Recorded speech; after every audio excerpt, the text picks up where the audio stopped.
আলহামদুলিল্লাহ বাইতুল নূর কারিমিয়া মাদ্রাসার উদ্যোগে আগামীকাল রোজ রবিবার 19শে এপ্রিল বিশাল এক ওয়াজ দোয়া মাহফিলের আয়োজন করা হয়েছে। স্থান মাদ্রাসার পাশেই খেলার মাঠ, লেবেল ফ্যাক্টরির উত্তর পাশে বিশাল দোয়া মাহফিলের আয়োজন করা হয়েছে। এখানে প্রধান বক্তা হাফিজুর রহমান সিদ্দিকী সাহেব কুয়াকাটা, প্রধান অতিথি গাজীপুর 3 আসনের মাননীয় সংসদ সদস্য অধ্যাপক রকিবুল ইসলাম বাচ্চু সাহেব। আপনারা সবাই আমন্ত্রিত।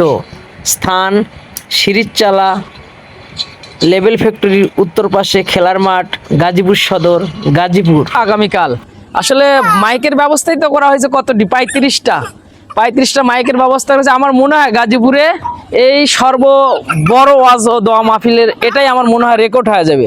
যেরকম মাঠ হয়েছে, বিশাল বড় মাঠটা দেখো, অনেক সুন্দর বড় মাঠ হয়েছে। আপনারা সবাই আগামীকাল আমন্ত্রিত।